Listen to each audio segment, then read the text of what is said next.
post-traumatic growth in the Andrew Benintendi injury.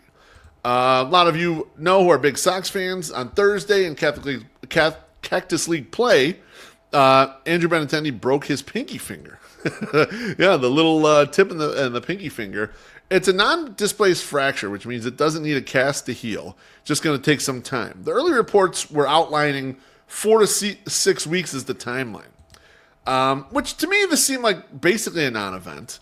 Then I went out into the Twitterverse, the X, if you will, to check out the responses from White Sox fans.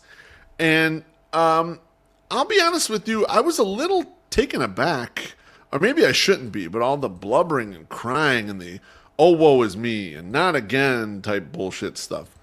We need to take a step back here for a couple reasons. But number one, Benintendi's a below average player. He's being paid kind of league average wages for his craft. He has basically no use for the White Sox at this point in time. It's not really a big deal that the guy got injured. Also, when you look at the forecast of 4 to 6 weeks at the timing in which he got injured, even at the back end of that, if you take the full 6 weeks, 6 weeks would have him missing 12 regular season games roughly, and that's about 7% of the season.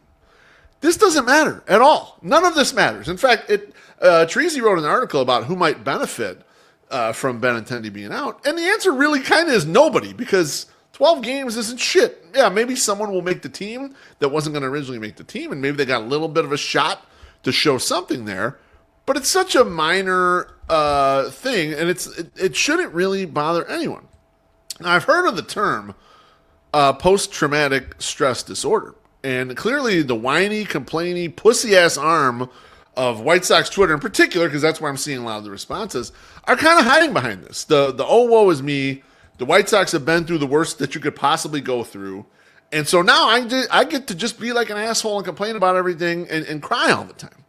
And that's not healthy for all of you. I don't like seeing that. And it's not because it annoys me in particular, but it's like, that's really not the thing that you enjoy. You shouldn't react like that towards it. It shouldn't kind of trigger some of that stuff. I don't know if any of you have heard of the term of post-traumatic growth.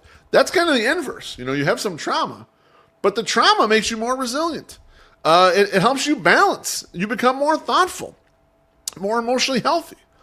I would like, and I see a little of it in Sox Twitter, I would like to see Sox Twitter respond like that to what we've just been through.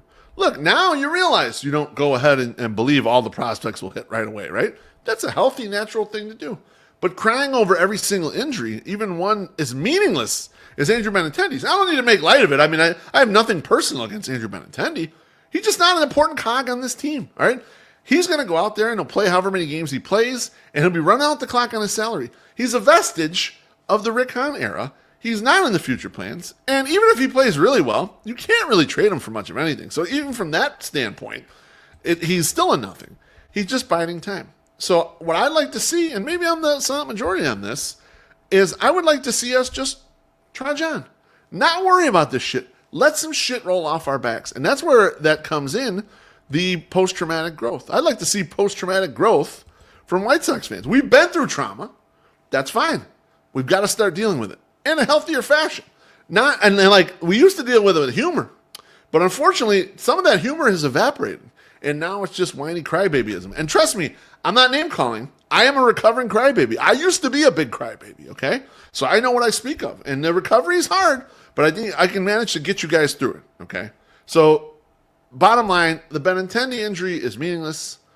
Don't worry about it. He comes back when he comes back. Someone will be in his place in that time. That shouldn't bother you at all. If you like him, if you hate him, fine. Doesn't matter.